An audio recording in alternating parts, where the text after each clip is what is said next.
Welcome to today's topic, reporting and writing about social impact. So let me start sharing how we structured the session and some house rules. This session will last round about 90 minutes, and then we will have time for your questions and provide some answers if possible. As always, the webinar will be recorded, and after the webinar, we will share the link to this recording via email with you. You can ask us questions by using the chat box or raise your hands. And of course, we will also share the slides of today after the session via email. Let's talk about SIFTA. What is SIFTA? Well, first of all, it's the Social Investment and Skills program under the InvestEU program. And in this social investment and skills, we have a window for microfinance and social enterprise finance. You see the InvestEU Advisory Hub is a larger project with many other different services.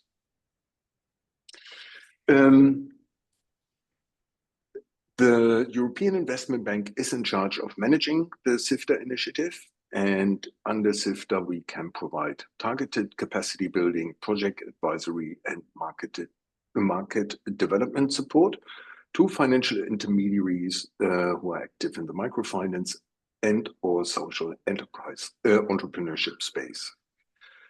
And if you look at the graphics on the left-hand side, basically two distinct services are provided under SIFTA. One is the advisory component and the other one is the rating, assessment and evaluation component. If you want to benefit from any services, your organization needs to be based in one of the EU 27 member states. The budget is available until the end of this year. However, I should say that EIB and the European Commission are working on getting more money. So the idea is to provide services until December 2027. So a little bit who can benefit, obviously microfinance providers such as banks, non-bank microfinance institutions, social enterprise finance providers, investment funds, impact investors, incubators, accelerators, just to name a few. SIFTA is, as I said, managed by the European Investment Bank and a consortium led by Frankfurt School, based in Germany, with partners like the Microfinance Center, based in Poland, the European Microfinance Network, based in Belgium, and FIVEA, based in Belgium, are in charge of organizing the technical assistant, whereas MFR, based in Italy, is in charge of providing the assessments and ratings. If you want to learn more about SIFTA, or if you want to apply directly, you can use the link to the SIFTA website on eib.org. If you apply for services or want to apply for services, you can send an email directly to the EIB under sifta@eib.org. You have to complete a request for service template, and that will kick off the process. So much for me for today. I will now hand over to Julia. Yeah. Good afternoon, everybody. The first thing I'm going to do is sharing my slides, and then the technical part is also done. You let me know when you see it.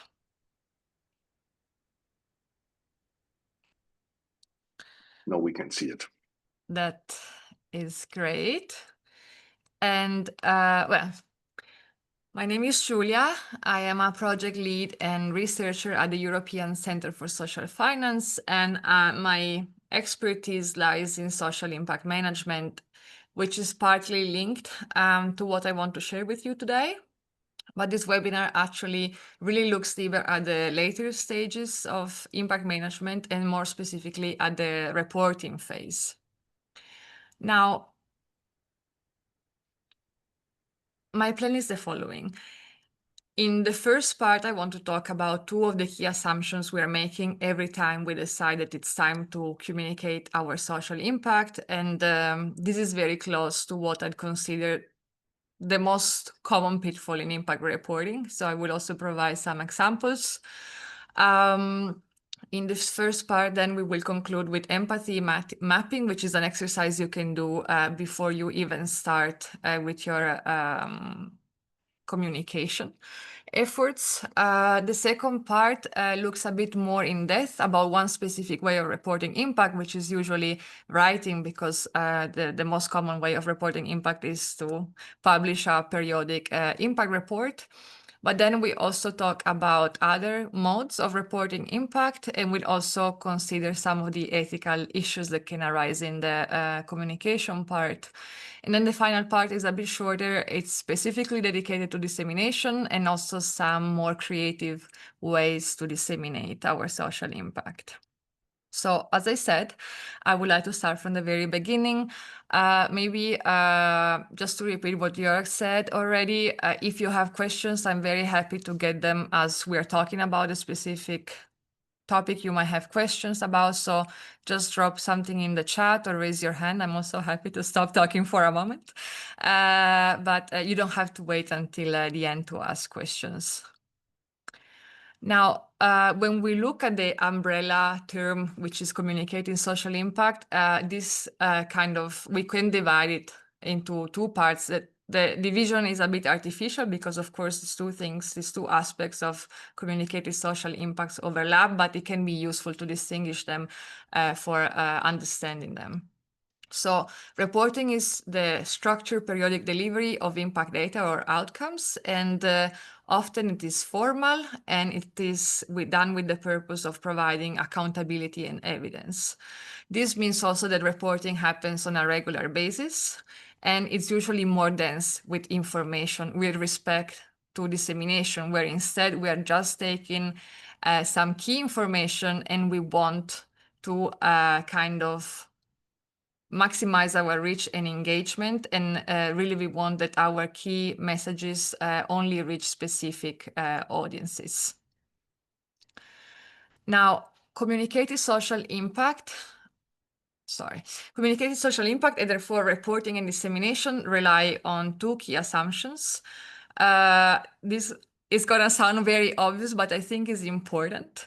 The first is that if we don't know what impact is, or we don't have impact data because we didn't gather it, then we cannot communicate our social impact. And as I said, this sounds extremely obvious, but I will show you how most of the impact reports around don't actually seem to be based on impact data, which, well, it could mean that we maybe have different meanings about what social impact really is, or some of the authors might either intentionally or unintentionally be engaging in what we would call social washing to some degree. So before I show you what I mean, I want that, at least for the sake of this webinar, we get really a straight answer regarding what impact is, so that then we have more meaningful discussions following. Now, I'd argue that the input, output, outcome, and impact model is usually where we can find the answer, which is most widely accepted and recognized also in microfinance. I'm sure many of you are familiar with it, but just for the sake of clarity, let's just go through it once. So the model states that any activity of your organization, for example, the disbursement of microloans, requires some input, for example, financial resources in the form of capital. And the direct measurable results of these activities are called your outputs. Usually they're also referred as KPIs or key performance indicators. And if we continue with our example, this would be, for example, the number of microloans you have disbursed over a period of time. And then instead outcome refer to the direct effects of your outputs on your target group. So for instance, an increase in income levels among your clients or borrowers. And then the final stage, the impact, refers to the broader effects. For example, the effect of your activities beyond your target group, for example, on their families or community. And here, the assumption is that your outcomes and impact are changing as a consequence of your outputs. Now, to summarize, impact are the social effects of your activities and effects that go beyond the target group you're targeting. Of course, here the issue is that as we move towards the right-hand side of the slide, it becomes more and more difficult to measure and also to prove. That's why many organizations, including microfinance institutions, usually stop at outputs when it comes to measurement, because it's relatively easy to measure outputs. I think we all do to some extent.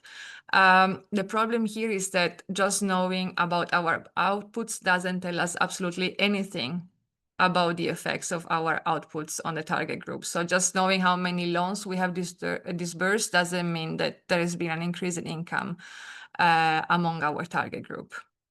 So that's why usually when we talk about impact, we should at least try to measure the effects of the activities on our target group, so the people are really trying to help. And if we're really good, then we can even try to attempt and measure effects that go beyond our target group. Now, usually this input, outputs, outcome model is part of a bigger framework, which is usually takes the name of theory of change. And what a theory of change does is that comprehensively illustrates how and why the desired change is expected to happen in our particular context. So this is an example of how a theory of change could look like. And you usually read it from the bottom going up, starting from the problem you want to address and the target group, to then move into the activities and the inputs necessary to implement these activities, and then of course the output, outcomes, and finally social impact. Now, this is called theory of change for a reason. It's called theory because even if it is based on reasonable assumptions, it also means that it's meant to be tested, which is basically implying that you're gathering data for all of these categories to see if your activities indeed lead to the outcomes you had planned, and of course also to the social impact you're wishing for. Now that we have, I hope, a clear definition of impact and why it is necessary to measure it, I want to move to what I consider the most common pitfall in impact reporting. Now, I'm going to give you now a series of examples, and I don't wish to talk bad about any of the companies who have published the reports. I just thought that we could look at some of the pitfalls to understand how reports can be improved. So also the companies I chose are completely random, and these are just some of the impact reports I have received recently in my inbox, and that's why I looked at them. So this is a recent impact report published by Balim, which is an open-ended debt fund which provides debt financing to small and medium enterprises in the sub-Saharan Africa. And if you open, so this is really the first page, you look at the table of contents, and there is already a reference to, and I hope you can see it, to a theory of change, which is actually great. Indeed, if you look at the theory of change on page 5, which is on the bottom half of page 5, you can see their theory of change, which includes inputs, outcomes, and impact categories. So I think this is actually a plus. It's great to add your theory of change to the report, because it can really act as a framework to understand what you're actually doing. Now, if we go back to the table of contents, a section of this impact report is titled Impact. So that's what I was really interested in reading, especially for the sake of this webinar. And that's where I'm gonna bring you to page 11. And now you will see, I mean, you probably cannot read everything, but unfortunately, when you look at the impact section of the report, you will probably recognize the word key performance indicators, or KPIs. And this data includes the number of borrowers, the number of loans, and things like that. And the same can be said of the next page, which is the impact performance page. So you will notice that we said before that to measure impact, we need to move beyond KPIs because the KPIs don't tell us anything about the effects of our activities on the target group. And the core of the report is really KPI figures. Now, this is another impact report. This is from an Italian foundation. And as you probably can guess from the titles in the table of contents, most of the report usually really looks at the activities of the organization. However, if we look down, there is also here an impact section. So we can have a look at the impact of the organization for the year 2024. And you'll see again that basically 100% of the focus here is on outputs or KPIs.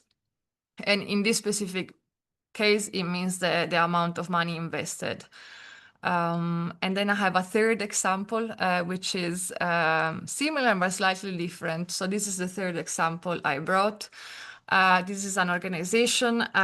It's an investment fund managed by a Swiss and Danish cooperation. And there is an impact framework, page 6, and we can go and have a look at it. And to be honest, I was pleasantly surprised because the impact framework is, again, a theory of change without the impact level, which is okay because we said it's extremely difficult to measure the impact level. Nevertheless, they made the effort to reach the level of outcomes. And what's really interesting here that for each of the outcomes, they also mentioned that they have identified a specific number of indicators that will be used for the measurement. Then on the right-hand side of the slide, there is a sort of disclaimer. You probably cannot read it, but basically it says that the investments the organization has made are just too young to allow for outcomes measurement. And so, not surprisingly, what follows in the report is again a list of outputs and KPIs. Now, so this at this point might sound like a rhetorical question, but I hope you can see what is the most common pitfall in impact reporting. I say is the fact that we call them impact reports, but what we tend to report is really outputs or KPIs. Now, I would say that these are the baseline practices of reporting. So you should always try to report at least through to outcomes whenever feasible. Impact, of course, is the golden standard, but if this cannot be reached, there should be an effort to go towards the outcomes and not stay at the KPI levels. When is it acceptable to report only the outputs or the KPIs? I think it's acceptable when you're only interested in efficiency because you're basically that's the definition of efficiency. The formula is output divided by input. So we don't want to know how effective our activities are. We're just being interested in how efficient we are in delivering them. And this links to the next point. If you only want to track the delivery of your activities that are happening on time and that they are happening, then reporting to outputs is fine. Of course, it's also fine if your project or your program is really at an early stage and just you don't have any data to show outcomes or impact.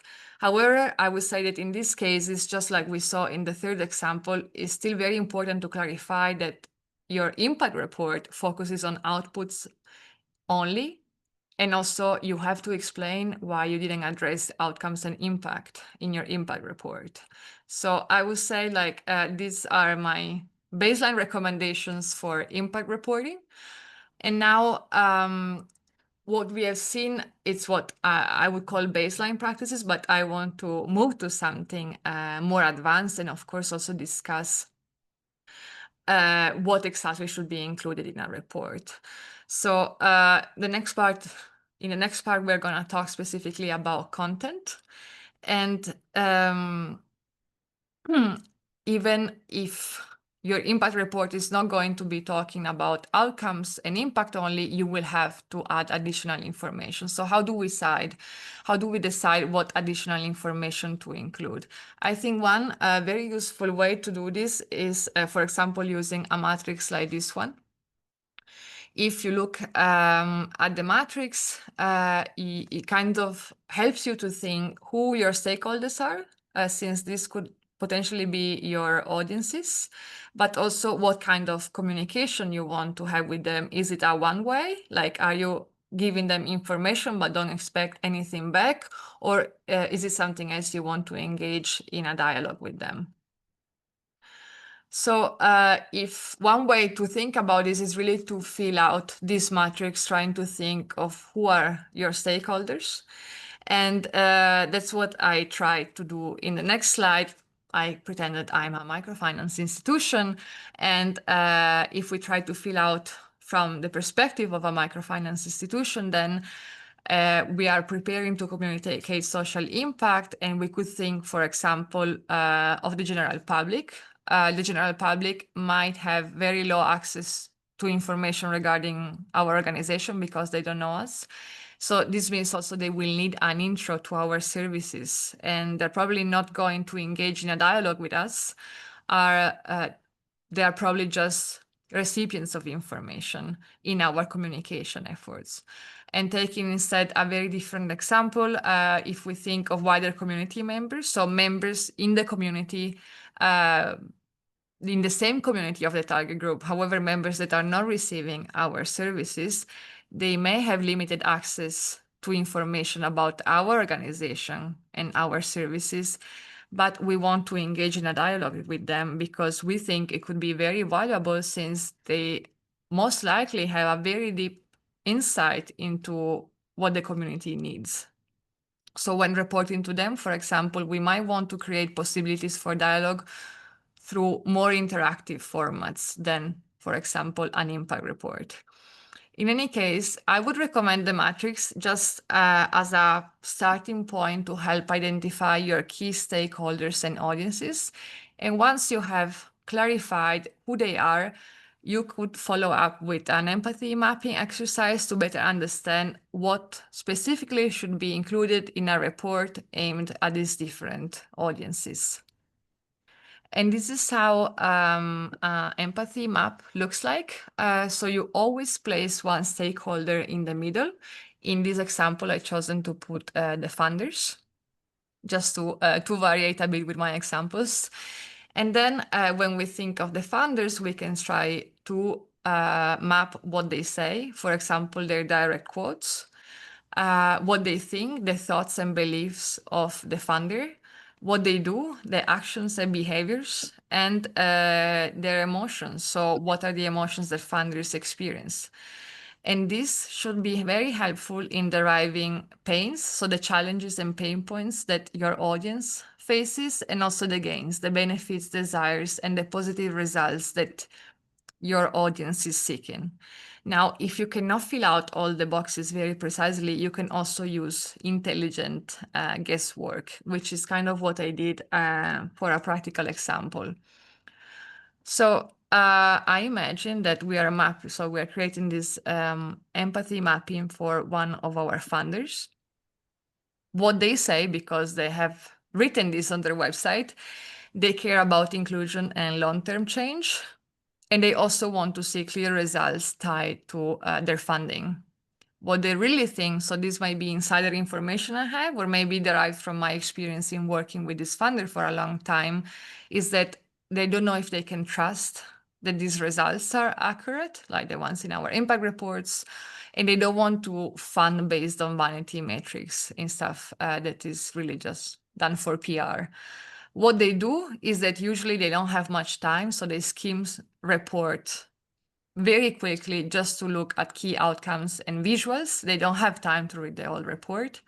And they might compare reports across grantees. And this is clearly linked to what they feel. They usually feel conflicted about who to fund, and they feel very frustrated when reports are vague or overly technical. So this is just an example. You probably will know your stakeholders better than myself. But once you have filled these 4 areas, you can really derive the pains and the gains of your audience. And once you have a clear understanding of the challenges they're facing and the positive results they want to see, then you have a much clearer idea of what should be included in the report. So in this example, if we know part of the challenges is a conflict about who to support, then, and we also know that one of the pains is that they just don't have time to look at all impact reports, then we know we have to be clear, very brief, and possibly use visuals because that's what they're going to be looking at more than a lot of text. If we are, for example, deriving gains, so they want credible reporting, but they also want to see that there is a link between the outcomes and the financial support, then we know they want to be well informed when taking funding decisions. So we can help them with that if our impact report is taking their pains and gains into account. And this kind of brings me directly to the next part of the webinar, which is impact reporting and writing. Now, the first part was looking more at content, and I hope I've been clear about the fact that most of the content will have to do with your theory of change. This second part really looks more at how we report. And in this title, I have divided impact reporting from writing, but actually writing is part of reporting. And that's how we do most of the reporting, through writing. So that's why I divided, just to show you that writing is like priority number 1 at this point, but it's not the only way we report. So we will talk about other modes too. Oh, there is, I don't know since when is the hand there, Jörg. Just a few seconds. Okay, please. And I didn't want to interrupt. I just wanted to make a comment.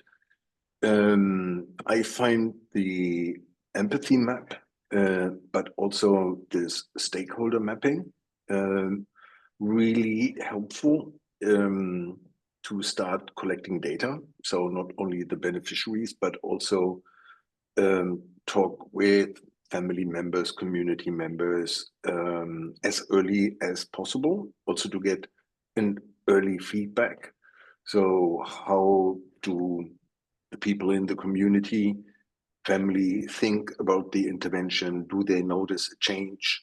So even though that might be a little bit anecdotal, but I think it's a really, really good starting point to get early feedback, probably with some design thinking in mind, so have feedback loops. And that is actually something funders are quite often really interested in, because that is something they don't get. And just wanted to say that these tools can be really extremely helpful.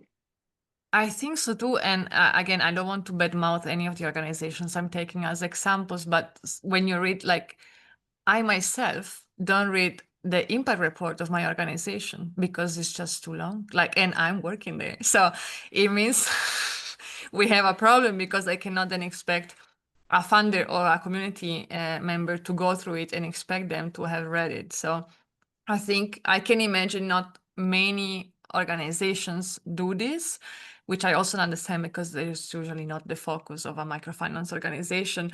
But that's why I wanted to present them, because most of these exercises don't take much time, but can really shape your reports or your reporting in a positive way. So, and what you said about collecting data, of course, all this could be done through interviews or having focus groups, or even just simply talking to people within your stakeholder pool. Yeah, for sure. So I must say, this, when I built the empathy map, I was having a specific funder in mind. So this is probably based on my own experience, but you're probably the best person to know about this, since you have been dealing with this funder for a while, or with a specific stakeholder, or with a specific community. And of course, if you manage to involve them, then it's even better. So thanks for that. And I'm sorry for not having seen, now I'm gonna keep you here. The hand, but in case I don't see, just shout. Yeah, so as I said, in the next part, I will mostly talking about the how more than the content. I get these two parts are related, but I think the how is also very important. So that's why that's kind of the longer section today. And as I said, most of the reporting is done through writing, and that's why it might sound boring, but it is important to write well. And I know now we are not here in a grammar class, so I just wanted to establish a few points and also show you how many reports go against this point. So first of all, of course, good writing has to be relevant to its audience, but this is what we just said, right? So I assume that you've done your empathy mapping and stakeholder, have identified your stakeholders. So I would say this is the first point, but then you also have to write in a way which is understandable, which means it's better if your writing is free of waffle, jargon, and buzzwords. They just make it vague.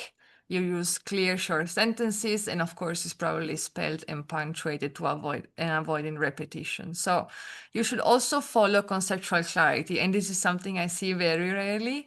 Conceptual clarity means that you have a clear understanding of the concepts that you're using, and also that you use them consistently throughout the report. So for example, if you cannot talk about outputs in one sentence to refer to something and then call that something outcome in the next sentence, because it's just extremely confusing. And again, I'm going to show you a bad example. This is a page from one of the impact reports I've shown you before.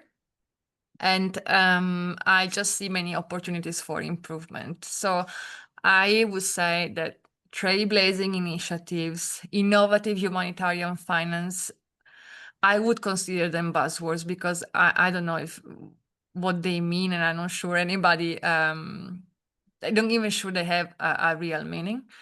In the second paragraph, we have a 6-line sentence that is extremely complicated to understand and follow. There are several repetitions in blue, which make the reading very monotonous. And then I think, and this is my biggest problem, it's the lack of conceptual clarity. So for example, in this page, just in this one page, we talk about refugee-led investing, refugee-linked investment, and purpose-led investment. And my question is like, are all of these the same thing? Then why do they call them different names? And if they're not the same thing, then what is the difference? Because they're not explained anywhere in the report. So I would say this is some of the things that could be avoided, and to have better writing, which is more understandable. Now, I hope I demonstrated with this how to write in a way which is understandable. The next important point is that usually good writing has a very clear narrative. And I know that those of you who are approaching impact reporting through writing aren't aiming to craft the next Odyssey, and that's completely fine. That's also not our job. But even in an organizational context, both successful oral and written communication has a clear narrative. And I'm going to give you this example. If we look at Silicon Valley companies who have secured most funding through successful pitches, we can help but notice that they all have something in common. In all of the pitches, there is a problem, so a tension, and a solution where this tension gets released. Now, I am not the first one who thought of this. And already in the 19th century, Gustav Freytag developed what's known as the Freytag's pyramid. I don't know if you have seen it, but I always find it extremely useful. This is a classic framework that breaks down the narrative into 5 key parts that describe the typical rise and fall of tension in a story. So there is an exposition where the problem is laid and the characters are introduced. Then there is the second section, which is the rising action, which builds up the tension because that's when we are really trying, or the main character, the protagonist, is really trying to solve the problem. Then we have the climax, which is simply a turning point. in the next phase, the falling action is where the conflict unravels and we finally find out what really happens. And finally, in the douanement, a sense of resolution is established. Now, this might look very like, I don't know, theoretical or not doable in impact reporting for a microfinance institution, but I want to show you how this looks like in practice, especially for impact reporting. And I will, for this, I will use this Freitags pyramid to describe the structure of an impact report. So in the first part, we said the exposition is where we lay the problem, which means we're setting the scene, we explain the problem that we are tackling, either as an organization or maybe one specific program of ours. We also may want to introduce the organization if this is appropriate, depending on the audience and our target population, so the community we are working with, right? In the second phase, the rising action, we said this is where we're trying to solve the problem.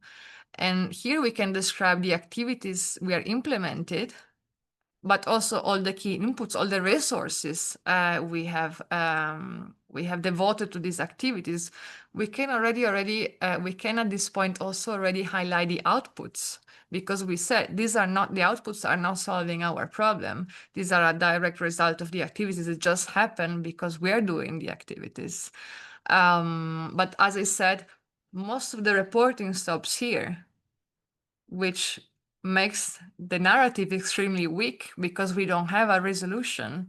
And that's why, as I said, the climax is simply a turning point, but what really matters in the impact report is the falling action, but this is also what matters in any other story, is the effects. So did we solve it? And here we can present our outcomes and impact in case we measured it, the impact, but at least try to present our outcomes. So what happened to our target population? What happened to the community with our activities? And here we also have to share the data that supports the outcomes we are stating. And then there is, let's say, the last phase, the denouement. Pardon my French, I'm still not sure I'm saying this right, but I hope you understand. And that's where we are, as we said earlier, this is a sense of resolution that should be established so we can reflect on the lessons learned. And maybe if not everything worked out as they wish, what are the adaptations we're thinking of, but also share the next steps or even a call to action for partners and stakeholders. So, as I said, I do think most of the impact reports, they stop before the climax, which means they don't have a narrative, which means they're too boring to read, and they don't give any sense of resolution. And as I said, the resolution doesn't mean we have solved our grand challenges of our world, but at least we tried to, and we didn't solve them. And that's what happens in many stories, is that the main character comes back with some learning. So that also could be a resolution. Now, last slide on writing. In this last slide on writing, I want to highlight the strengths and limitations of writing. And regarding the strength, I really love this quote, which is, of course, it doesn't come from microfinance, but I do think like it encapsulates the spirit of writing, which is not what the text means, but really what it does and what it incites us to do. So the political actions, decisions, the economic activities, all the metamorphosis that happens in us once we read our text.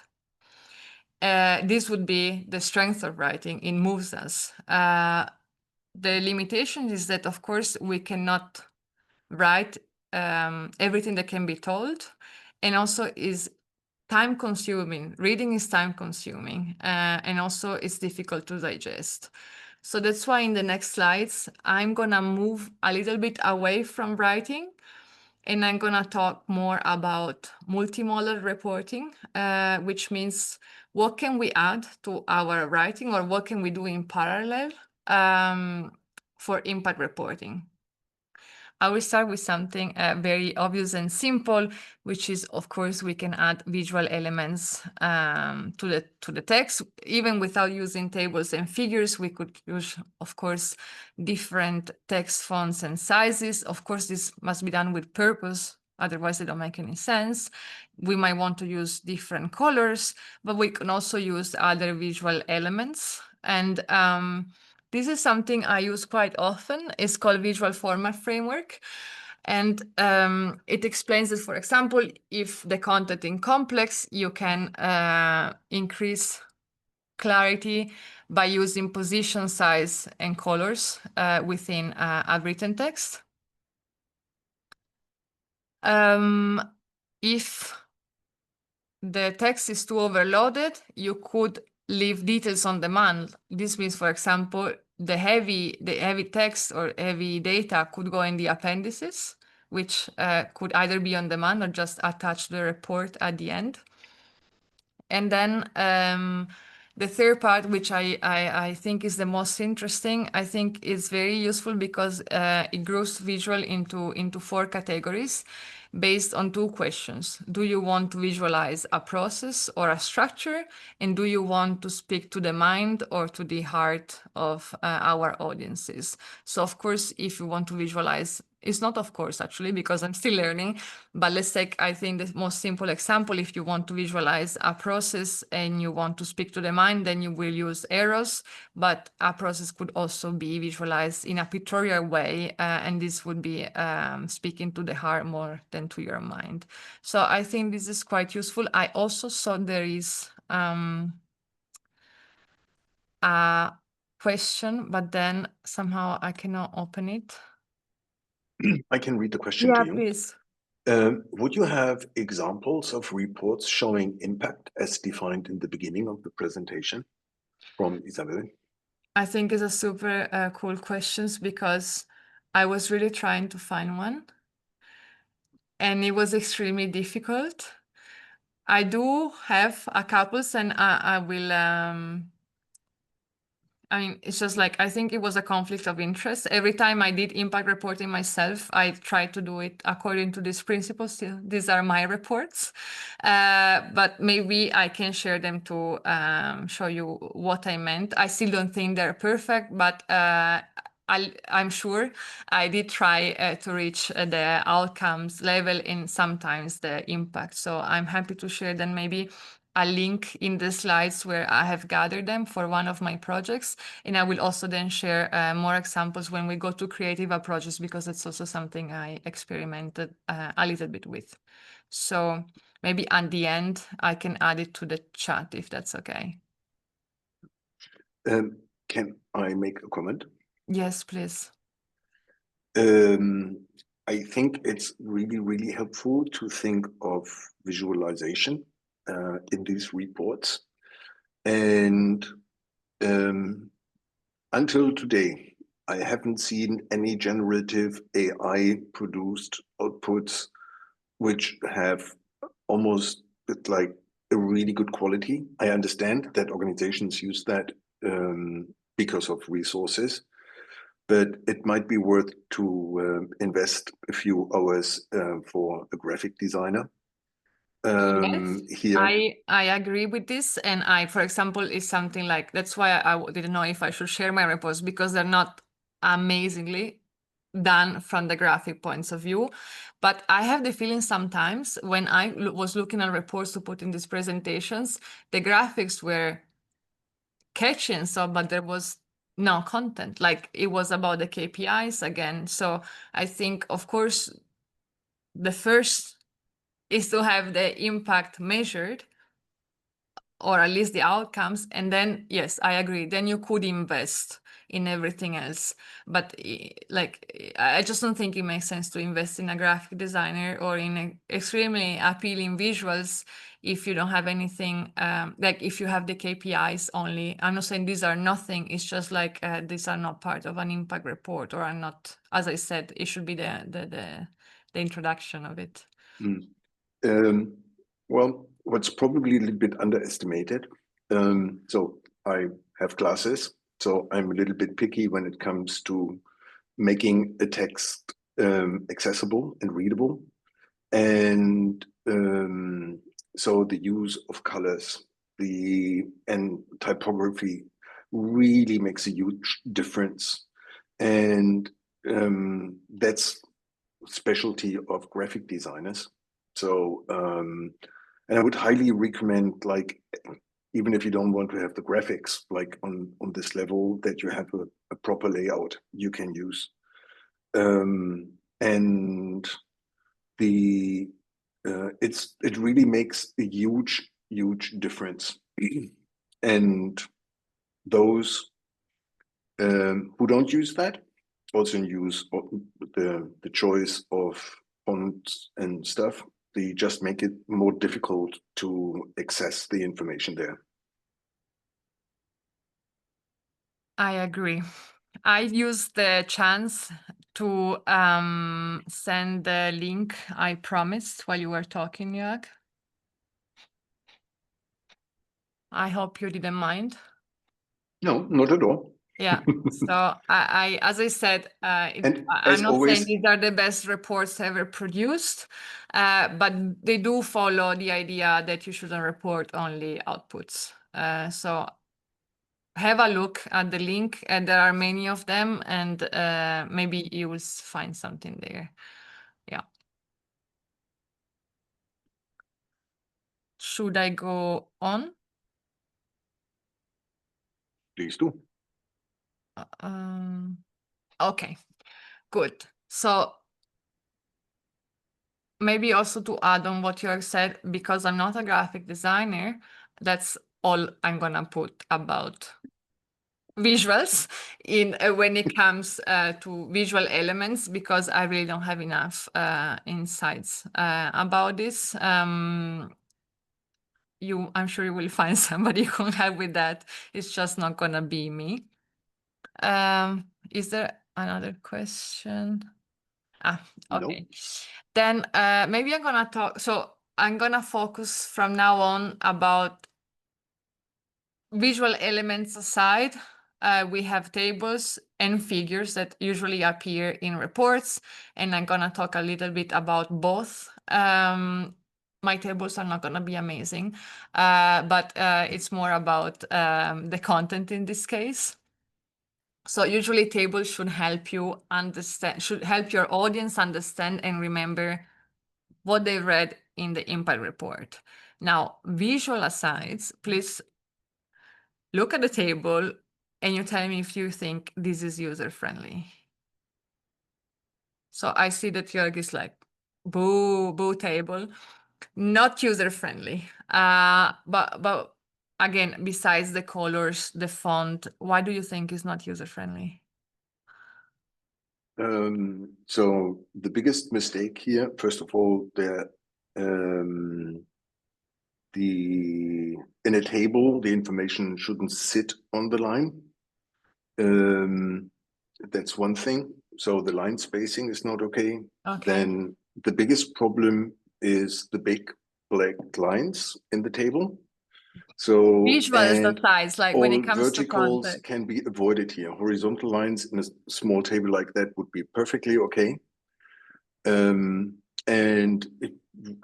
just change the color of the borders or the frame of the table to a light gray, and then the information is on front and doesn't compete with the information.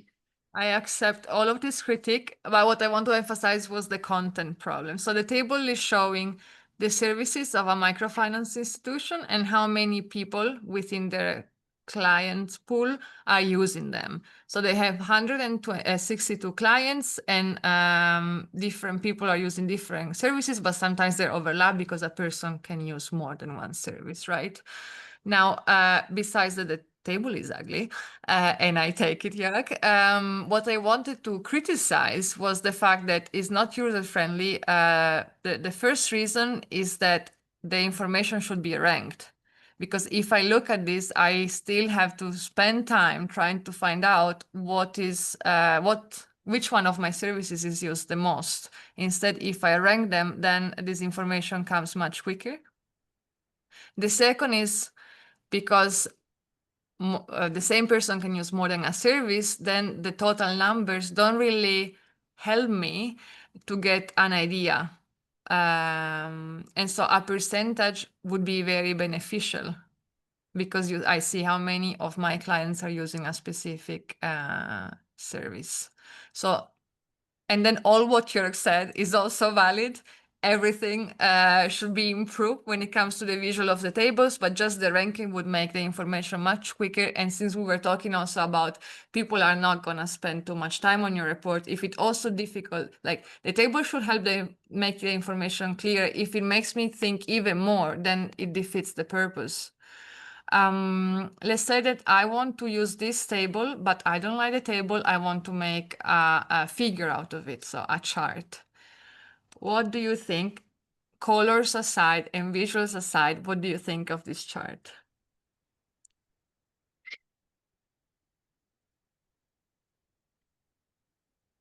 Does anybody, I mean, you don't have to intervene, I just...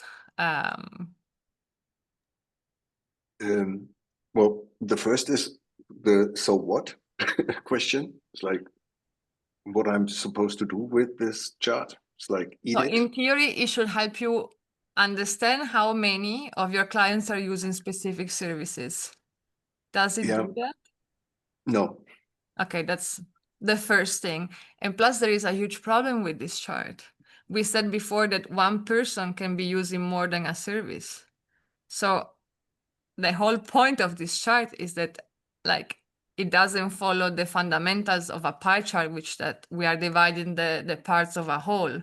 And in our case, the pie chart is the worst idea to represent the information we wanted to say. So basically, it's not just ugly to look at. It's also like, even if I hire a graphic designer, this chart shouldn't be there because it's just wrong and misleading. So let's say I still want to represent my table in a chart. What do you think of this? Still the same information, my services and how many of my clients are using each service. It's again misleading. Yeah, why? Because here you might think it's a trend, but it's not. And like the one before, it doesn't show the overlaps in terms of who is using different different services. So I mean, in all of them, it presents like in one dimension, something that actually built on top of the other. Like one person could have access to two or three or different services. So plus you don't know the values there. But that's it's all what Joanna said. I mean, the first, it's a minor thing, but it's still confusing. The y-axis axis label, it's on the right side, but the numbers are on the left. So my brain has to go back and forth and trying to make a connection between these two distant places. Again, I'm losing time. The data is represented as continuous, but as Joanna said, in other words, but it's the same, is not, because it's discrete data. I have a number of people for each service. So it's not a trend, like this is bad. And then there is another thing that really bothers me, which is the 3D perspective. Why do I need a 3D? It doesn't bring anything besides more confusions. What I wanted to still share with you is that, again, visuals aside, or how attractive a graph is or a chart, like the information has to be accurate and not misleading. In all of these graphs, it was misleading and wrong. So I am going to share with you something I find also very useful. I know this is more for quantitative data, so if you have numbers, but a lot of times we do have numbers, especially at the KPI stage or even at the outcome stage. And I think this tool is actually excellent to make you make conscious choices about which graphs to use. It's rather basic. There are also not all the graph possibilities, but I think it clears the mind a little bit. So if we go back and think about what we wanted to show, right? We wanted to show our different services and the number of people who are using each service. I must say the overlap was good, Joanna, but that was not my intention. As of now, I wanted to keep it simpler, but that would be one more, like an advanced graph. So if we keep this in mind, so I still want to present that information, which one would you choose? The graph, like the tool asks you, what would you like to show? And I think what I was trying to show was comparison. I was comparing services, so my items, but I'm not comparing them over time. So there was no trend, there was no time passing. So I was simply comparing items you see on the left-hand side of the slide. How many variables we have per item? One. I had the number of people who were using the service. And so then I can go and see that I have only one variable per item, and I had relatively few categories, right? Because I think I had 5 items or 5 services. So according to this tool, the best way to represent this kind of information would be a bar chart or a column chart, which I think is the case. So I went back and I prepared what is called a column chart. Do you think this is good? You know, mine are all tricky questions. Still, Jörg is very much against my charts. Okay, first of all, the 3D. Rule of thumb, don't use 3D unless it really adds information. It just makes it more difficult to read it. And I think this is a perfect example of it's difficult to read. But this is, again, it's something I find really weird. Is it so difficult to come up with a description of the different axes? Like, what's 140 euros? Is it 100 glasses of wine, or like, what are we talking about? That's what you would like. Yeah, in a case like that, yes. Excellent points. And I think you said everything I wanted to say. Okay, but so the first is that the data is again not ranked like we had in the first table. Again, I have to put some effort in finding the second most used, and so on. And if it was ranked, I get it at a glance. The second is what Jörg pointed out, there is no label, so we don't know what the numbers refer to. And the 3D doesn't help at all. And actually, it makes it even worse because now we don't even know the numbers. Like if it was in 2D, in 2 dimensions, we'd at least kind of guess where the columns end, but I'm not really sure with the 3D. So good. Don't use 3D usually unless it's really adding something.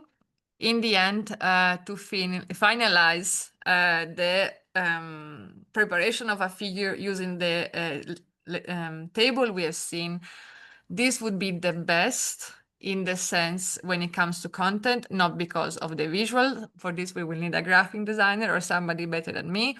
But I just want to show here, at least when I look at it, I know what I'm looking at. I know because the axes are clearly labeled, so I don't have to guess what the numbers are. The data is ranked, so I can, it takes me a second to know what are the most and least used services. And I can even almost pick how many people are using each of these services. So the table would be even more precise in this aspect, but of course, the chart is usually more appealing to look at than a table. Even though my charts are not so appealing, nevertheless, it's still better than the table. So this is what I wanted to show when it comes to charts. I showed you the tool. There were many more options there. However, as I said, also the tool was really looking at the most common and most used charts. There are many more possibilities when it comes to figures.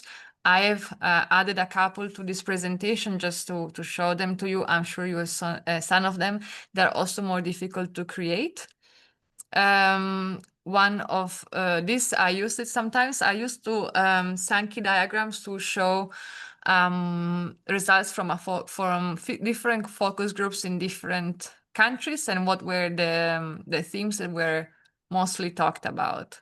However, they could also be used to represent quantitative data. For example, how different services reach different beneficiaries, or in this case, how a beneficiary or how beneficiaries distribute their gross income and how do they allocate.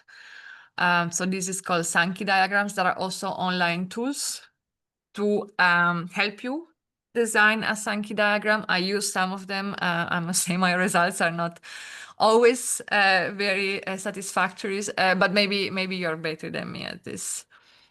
Of course, we have maps. Maps help us illustrate, for example, our impact across geographies or sectors. This is actually a map from an impact report.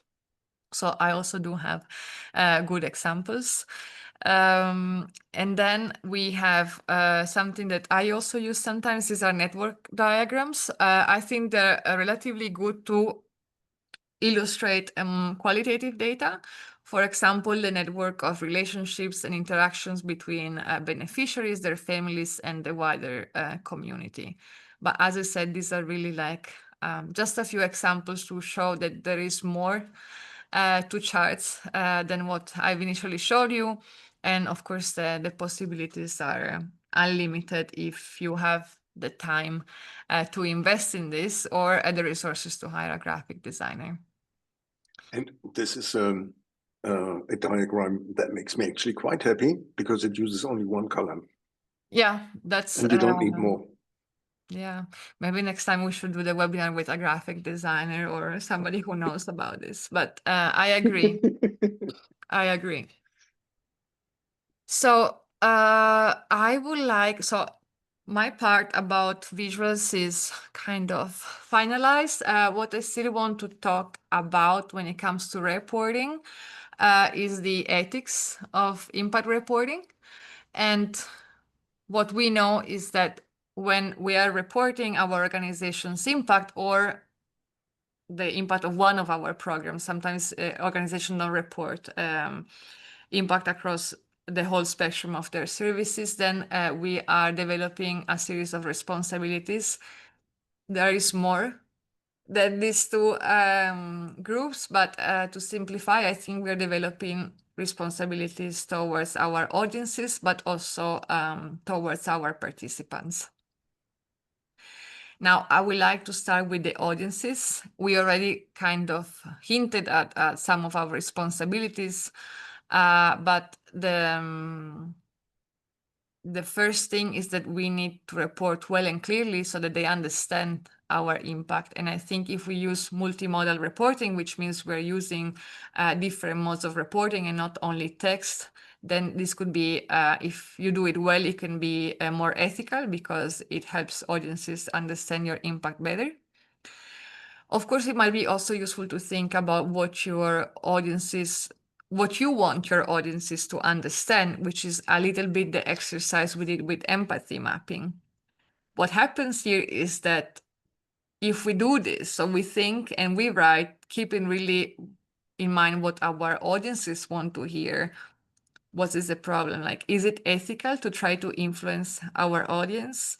And should we instead try to be somehow neutral? And is it possible to report in a neutral way? Now, I'm sure that Jörg would have specific, strong opinions about this, or anybody who wants to try to answer these questions. I have my answers. I don't think they're definitive for everybody, but I think that being neutral is impossible.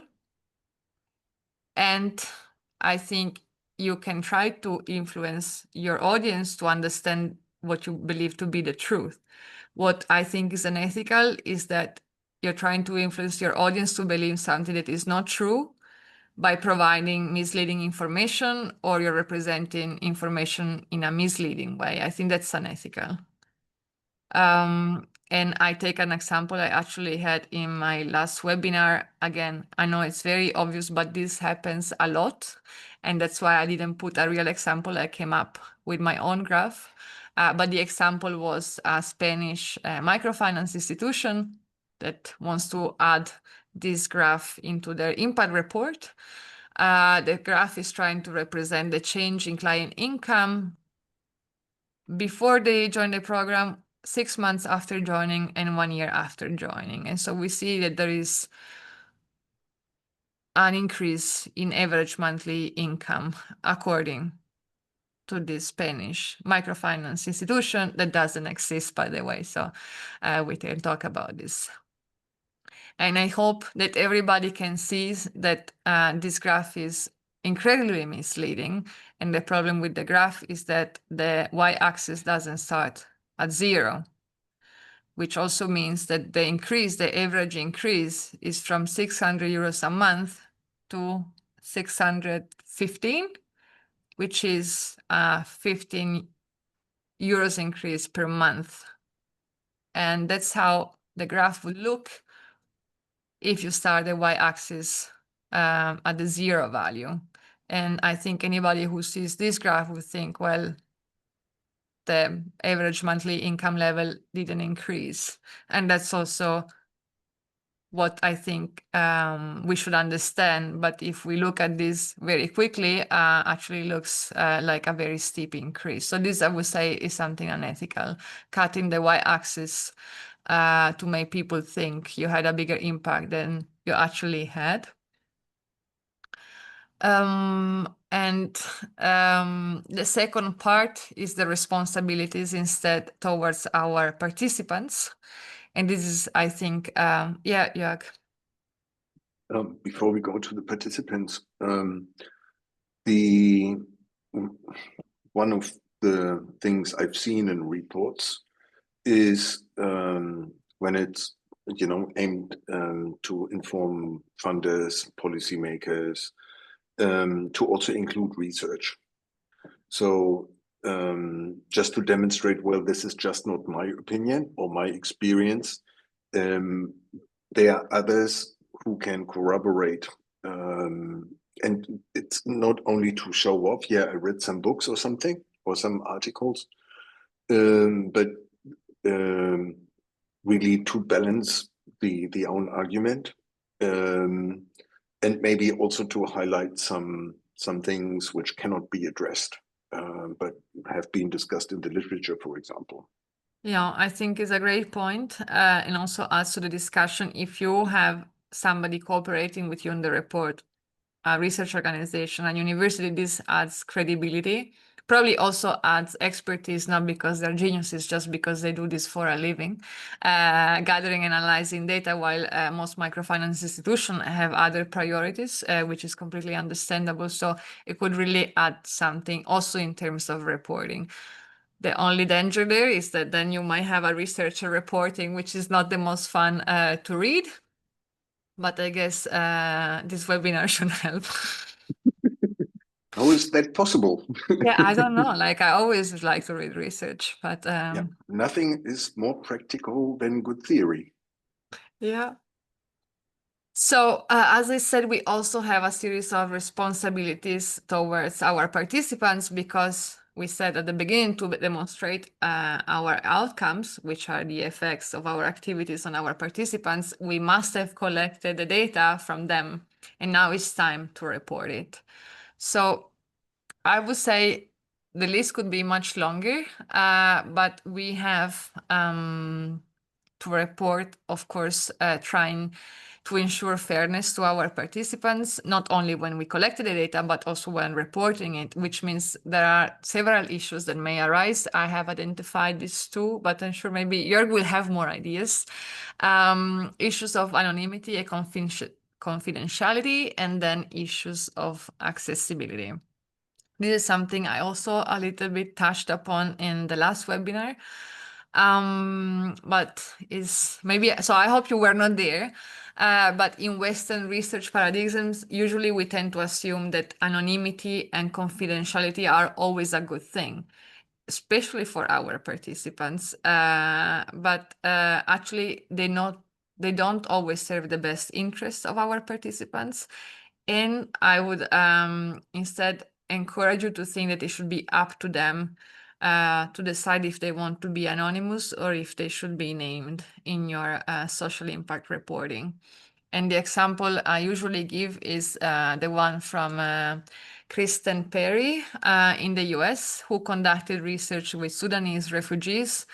And well, according to the university, she was required to give participants pseudonyms to keep them anonymous. And when she explained this to her participants, one key person, so a community leader, refused to take part in the research because he told her that he has something important to say and he also wants the world to know that he's the one who said it, which is then also the title of her report. So then Perry found out that forced name changing was a repressive practice used by the Sudanese government in Sudan. And so in this case, anonymity clearly didn't serve the best interest of the participants. So this is like a little bit, I think, a very interesting story to show that if you can give power of decision making to your participants, that's usually a good thing, also when it comes to reporting. Of course, the gold standard would be to co-create the report with them. This is, or to involve them at least in some parts of the development. And then we have issues of accessibility. At the beginning of the webinar, we were trying to identify our stakeholders, if you remember, and we also listed our participants in the matrix that I have shown you. And this is because they're one of the key audiences we need to consider, and yet we don't often expect our participants to read our impact reports. And usually this is partly because of accessibility barriers. I'll give you an example of another researcher who was examining the impact of local authorities on the experiences of children and young people with care experience. And the report followed a conventional format, a boring format, but they also included 3 distinct executive summaries, so a standard summary, but also a child-friendly version that the kids could read, and a summary tailored to young people. And this was done to facilitate accessibility because the kids were not going to read the impact report. Still, they participated in the research, so they might be interested in knowing what the results are. Another approach to this that I think could be done by many microfinance institutions is to translate the executive summary in different languages, and especially if the language of the report is not the same language spoken by the community. Because, example, if our reports are in English, but we're working with Roma people in Greece, then we can't expect that they will read our report, and we are clearly denying them accessibility in this way through language barriers. So nowadays, I think with AI, this is actually not much of a big effort to include at least translations of the executive summaries, if not of the whole report or parts of it that might be of interest to the community that is actually receiving the services. And then last part on reporting, because I was expecting a question about if there's anything, any software you can use to help you with reporting. And here for full disclosures, I have gonna present very quickly 3 tools, but I also have to say I never used any of them, and I'm not paid to advertise any of them, which means I'm rather neutral, but also rather inexperienced. So the information you see there is really gathered by their website and what I could make up from different reviews. What I see is that, so app metrics, so the first thing is that all of these tools, they don't only help you with reporting, but because we said that to report impact, you have to measure it, then all of these tools also really start at the beginning, and they can help you throughout the impact process, so starting from measuring. App metrics is more for small and medium enterprises and NGOs that don't have a lot of time to invest. So it's rather easy to learn from what they were saying, and it helps you also deliver visuals. Proof instead has more of a regulatory focus and especially useful if you are required to have this ESG alignment. And SOPACT is the only one I know a little bit better. As I said, it also starts from the measurement phase, but is more thought for organizations that are really scaling very fast. So I don't know also how much they might cost, or if there is a free version available there. And yeah, so maybe you can have a look. As I said, I don't have any specific recommendations, but you can keep them in mind. And the last part, as I said, and as I promised, is also going to be shorter, and it's about dissemination. And we said since the beginning, dissemination is different than reporting, even though there are some overlaps, because when disseminating, you're basically distributing very specific key information to specific audiences. So it's definitely less dense with information, but it's also not necessarily happening on a regular basis like an impact report. So even with dissemination, most of the times dissemination happens through text, through the written word, usually by distributing the impact report if we're very lazy, or its key messages. Of course, it can also happen through oral communication. Now, there are some creative approaches out there to dissemination, but they're definitely in the minority.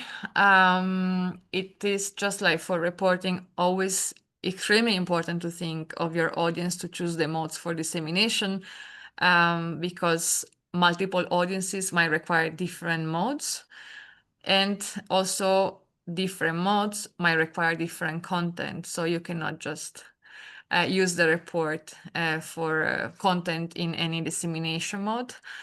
And even in the dissemination phase, just like in the reporting, you could co-create some of the messages either with your participants or more in general with your audiences.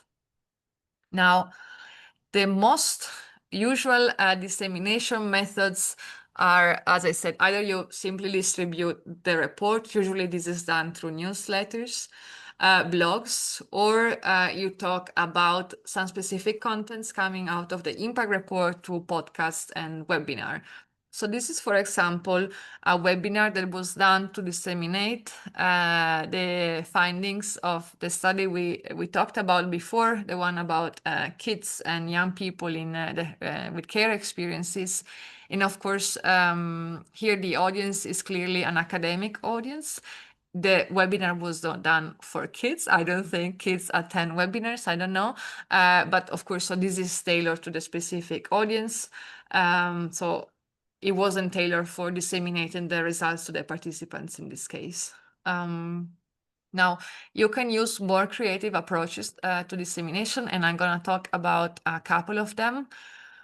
So infographics is probably relatively well known. Infographic is short for information graphic, which is a kind of diagram or a visualization that is designed to present complex information clearly.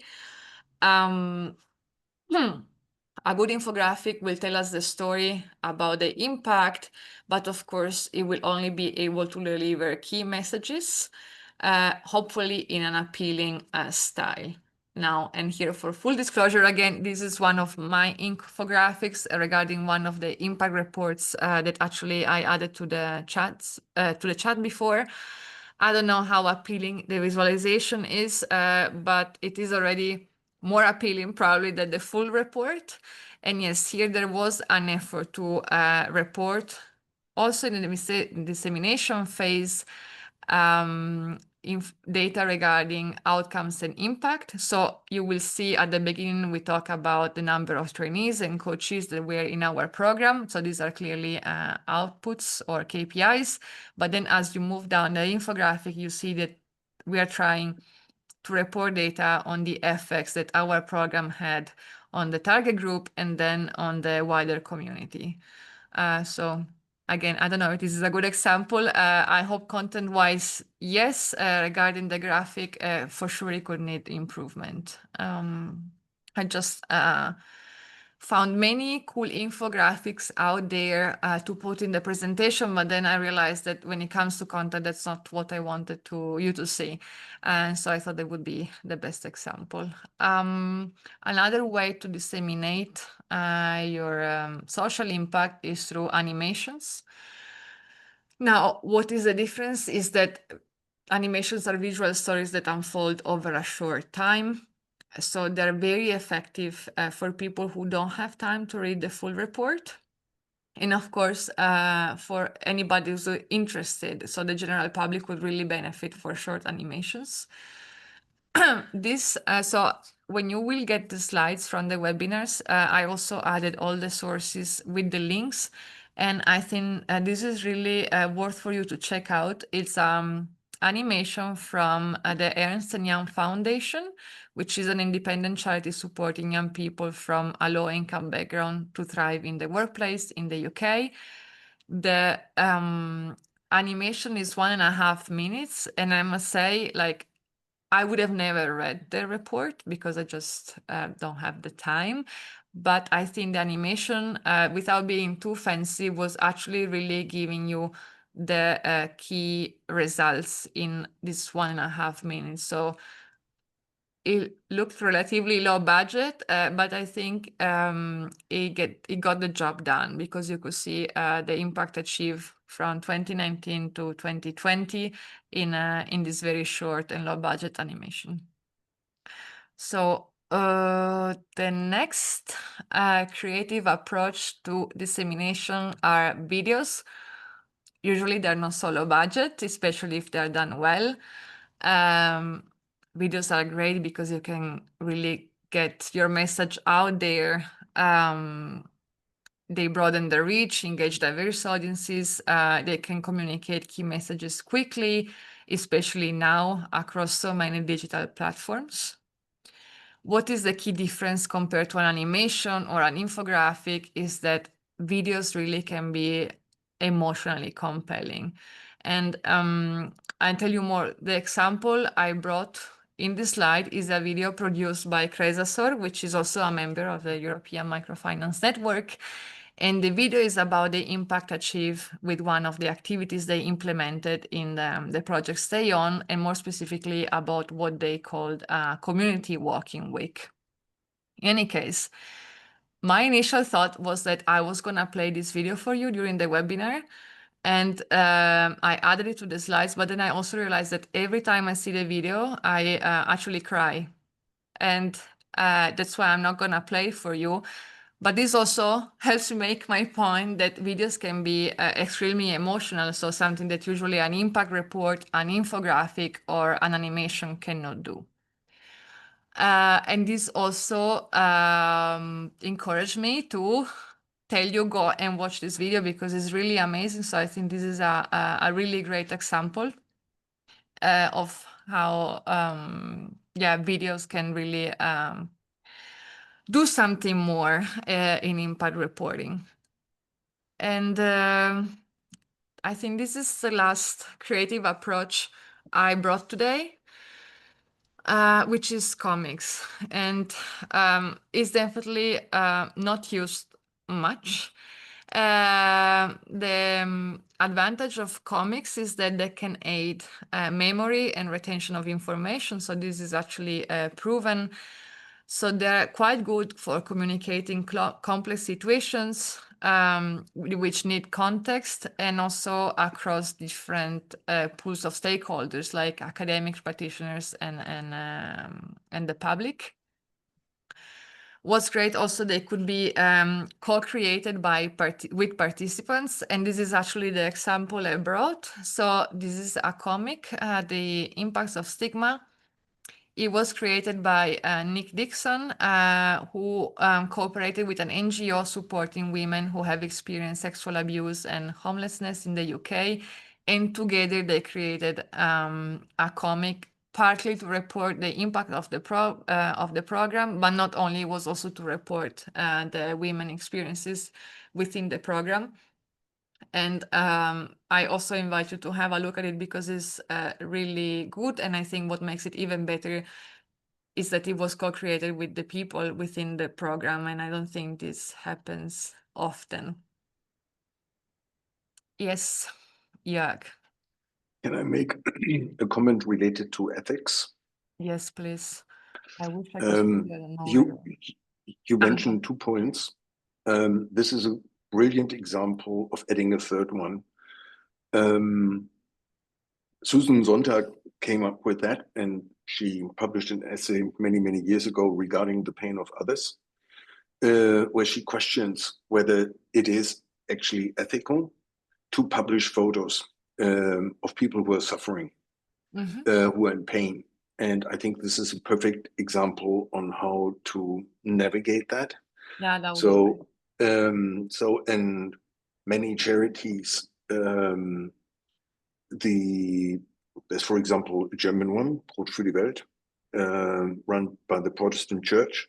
So, and on the cover, they had children, mothers, who were starving. So, and they used this kind of imagery again and again and again and again. And I don't personally, I agree with Susan Sontag that is not ethical practice. So, and rather showing the horrific situations like in videos or in, it would be so much better to use, for example, something like a comic, which would be created with the beneficiaries themselves. So thank you for including that.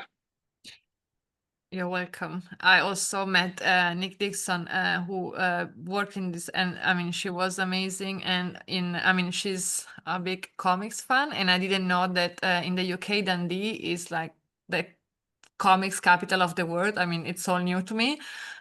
So I see that most of these approaches come from the UK, but there's no reason for not trying to incorporate them as well. And this was kind of my last point, especially regarding comics, which I find it very interesting that currently comics are being used to communicate scientific findings, mostly in medicine and the life sciences, which I find it very, like, I never thought of this discipline as being so creative. But I guess because they have difficult content, which is difficult to memorize, then maybe that's the reason. But there's no reason they couldn't also be used to communicate social impact in the microfinance sector. And especially if we consider issues of accessibility. So it doesn't mean they have to substitute an impact report, but it could be a complementary practice. So here I just included 3 things that I found very fascinating. Again, I couldn't find any example from microfinance, so I'm sorry about that. Maybe next time you will have one. But for now, these are 2 very recent comics that were published by Biodiversa Plus on, like I would say, very scientific topics. So like the Wheat Code is a story about sustainable farming and a focus on like interventions on soil health and some other scientific stuff I don't know about, but they were actually really cool to look at and read. And maybe to close the circle, the empathy mapping also can really help you not just to decide about the content, but also about the mode, how you want to communicate your impact and how do you want to disseminate it. So that's why I wanted to show it one more time, because it can be useful in all stages of social impact communication and really to all stakeholders. So I think from my side, that was it. I'm also very much on time, 91 minutes.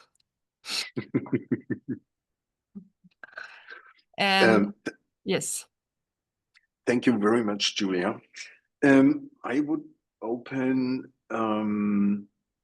the floor to any questions you might have, or any comments, or if you like, recommendations, suggestions, what should we cover in the future? Maybe I also have a question for a recommendation, like to anybody who's here today. Would you have a recommendation for a very good impact report?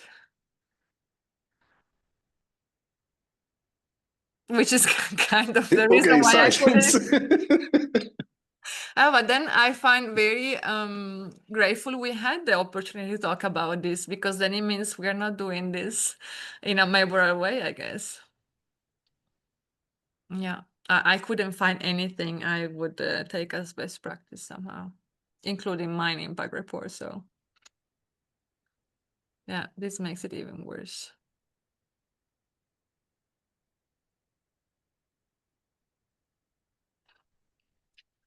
So if we don't have any questions, which then I would like to thank Julia again.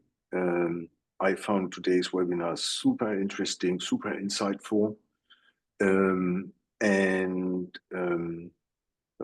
Isabella is switching on the camera. I'm hoping you'll come with a comment or a question. Yes, thank you. I think it's been very interesting, and maybe some topics could be developed actually during next seminars. Yeah, it's for example, I think this issue of measuring impact as defined initially, it's really a difficult thing, especially in microfinance, because we would need some peer groups, yes, to compare. And also there are external factors, macroeconomic factors, that are usually not taken into account. Plus, very often MFIs lose track of clients that, for example, are successful and graduate to the banking sector. So it would be interesting to explore how microfinance organizations could deal with that. And certainly some more topics also in terms of presentation. Yeah, very interesting. Thank you, Isabella. Julia, do we need control groups? No, but I think what Isabella pointed out, no, I think is a really good point. That of course is always a struggle also for me. The compromise between the ideal and giving you a definition of impact, and then we try to measure that, and then what is the reality of a microfinance institution where clients, as Isabella pointed out, yeah, you might lose track of them, and then that's where your impact went. So I think that's also why makes this webinars, but also the workshops, very interesting, because you get a chance like to get people from both sides. So the people who give the definitions and the ones who actually have to work with these definitions in a way that can be applied in practice. So I thank you, Isabella, for the comment. It's always good for me to get more field insights, for sure. I think one of the challenges we have in the sector is we are not alone. So, and I think it is almost impossible to really have long-term commitment. Like if I want to see impact, so let's see what happens after 10 years. How do you connect that to something like, just take the last 10 years, what happened with the pandemic, with the cost of living crisis, increased energy costs, more wars, policy changes. So this can be super, super complex. So my recommendation would be start with something smaller. So then forget about the impact and say, okay, what do we see? And then be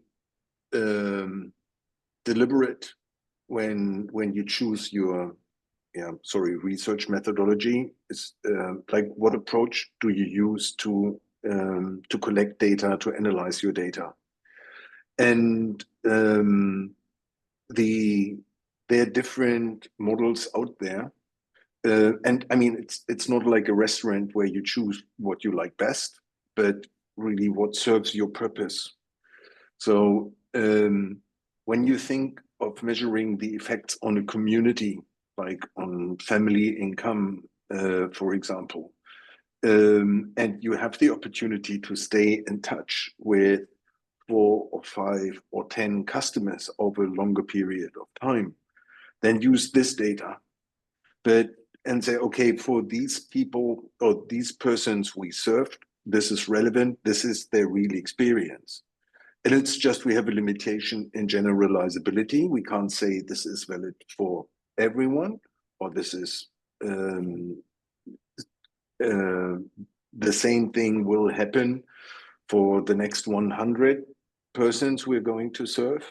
It's just, this is what we observe. This is what people reported back. So I guess it's a little bit also the question of how we present our data. And yes, I know there's a whole world out there who believes in numbers, and in for example, control groups. But again, we are not testing medicine here. One of the mistakes I see quite often is what's called story selling. So we choose deliberately the top 10 performers of our services. So the most successful entrepreneurs, for example. Success story. So, yeah, and that's story selling, or in other cases you call it social washing or greenwashing. Let's not do that. Let's look at those who defaulted. Let's look at those who struggle with repayment, and understand what happened along the journey. Maybe someone got sick. Maybe there was something else going on we are not aware of. So let's try to put that into perspective and be honest. Yeah, no, that's a good point. I think that's the problem. Like, most of the time we report numbers, the KPIs, because they look like something. And when we report qualitative data, usually stories, we cherry pick, we pick the best ones, and then we put them on the website, and we put in the impact report, and that's what we're trying to sell. There was also a part I was thinking if it makes sense to include today, but to be honest, I wasn't sure what I would say about this, which was the fact, like, when you write up your impact report, do you only, because you're, like, it should look good, and are you just gonna pick the best parts out of your program or the most successful people and so on?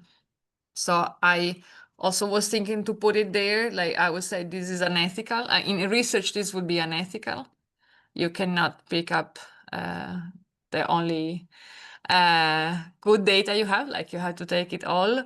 In impact reporting, I also thought it would be unethical, but I didn't know why. In the sense that why would an organization show that the program is not working in an impact report? Like, you could acknowledge it internally and say, our program, we have to discontinue it, or we have to change something, but why would you want to add this to your impact report? Why? I mean, ethically, yes, but like, really thinking about, you wanted to get one. Yeah, because I need future funding, and it would be not honest if I say, okay, I can solve all the problems. No, I can't. There are certain problems or challenges which probably need more time. Or maybe we don't have the data. We don't know how yet. We need to let go of old convictions and paradigms. So, and this might take much, much longer than anticipated. So and highlighting these challenges, I think, is honest. I also thought so, but since I'm not a microfinance institution, it's good that this comes from you. The example you showed, we have a very small increase in the monthly income. At the moment, Joanna and I working on interpretation of some data for a project.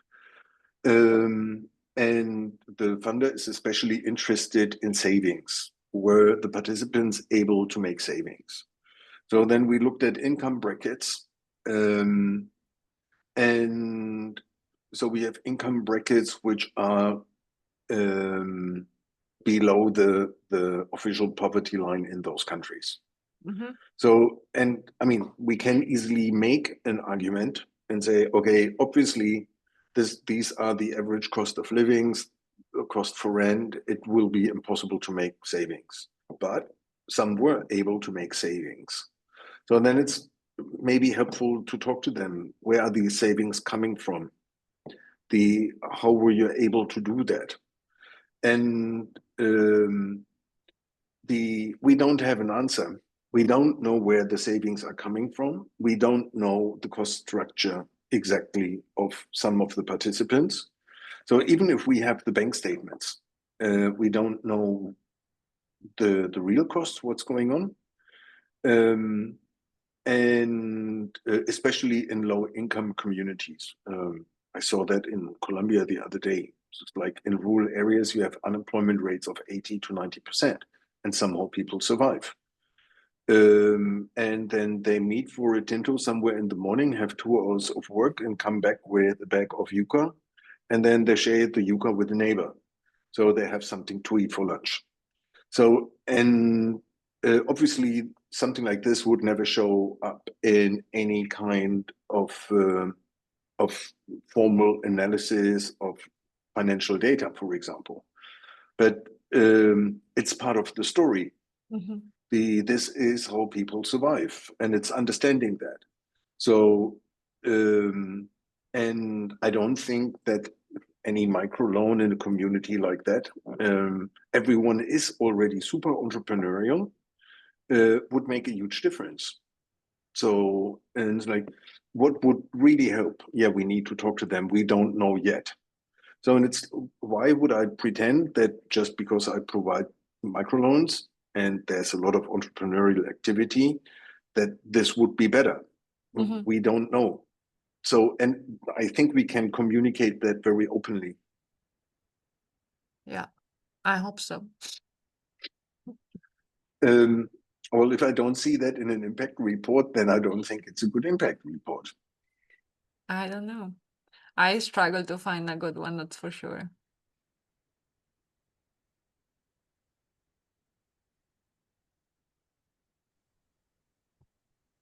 Are there any is there still some? Oh yeah. Hello everyone, how are you? Hello? We're good. We can hear you. Yeah, this is Al-Khidr Abdul. I'm from Sudan, by the way. Okay. Great to have you here. Yeah, first of all, thank you for giving me this chance to interact with you. And I participated with a statement talking about the stress of the need or the needs for social protection systems to be agile and adaptive or adaptable to rapid technological change and so on. But I have an observation and I would like to share it with you now. You know, we are from the South. When we talk about South world, the Africa, and Africa is the mining of the data. So there are huge data that a lot of countries around the world benefited from Africa. And there are high caliber, by the way, technicians, technocrats, scientists. They don't have the chance, or they don't have the exposure like what exposed to the Northern world, as you talked about ethics, the Europe is not open to us. I mean for the scientists, for the data scientists. But when you come to Africa, all the time we are, we are attracting, the think tanks group from Europe to, to add for our experience in the field of data analysis, reporting, management, and so on. But for me, I observed that when I was trying, and some of my colleagues working in the field of MSMEs, blended finance, to compete in the European market itself, so all the time they're sending some forgiveness emails. So, and this is not good because the world is open now. And if we need to go steps forward in the issues of reporting and so on, we have, we have to practice this openness clearly. And we have to give each other the chance for the benefit for our communities, because as I said to you, in Africa, we do celebrate our relationship with Europe. We are opening the doors for everything, but the doors are closed when we were trying, to have the same experience like the European people in Europe. This is very important when we talk about microfinance. And microfinance is not like, for example, there are a lot of microfinance institutions in Africa, but the hubs, the knowledge centers, it's like ADA, EMIN, and so on. The microfinance in Europe, the concept, the definition is different when we try to compare it with Africa. There are microfinance institutions, microfinance ecosystem, included millions of beneficiaries. It is not like when we talk about Europe or the Eastern Asian and so on.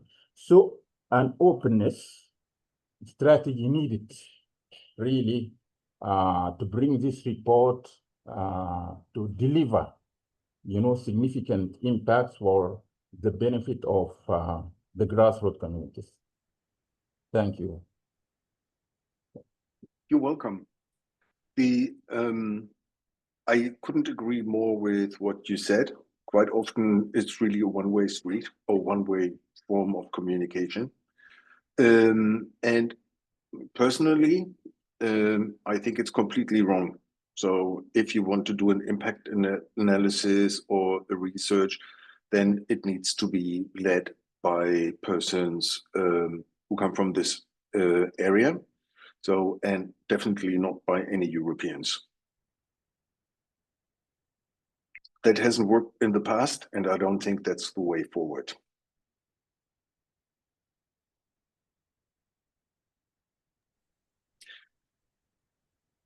Do we have any other comments or questions?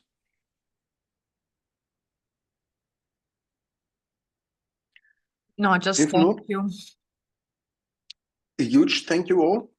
Julia, once again, brilliant. Really enjoyed today. And now we take a short break. We will be back in September with more webinars, and we'll inform you about that via our usual channels on LinkedIn. And until then, have a fantastic time, and I hope to see you soon. Bye. Thank you. Thank you. Bye. Thank you.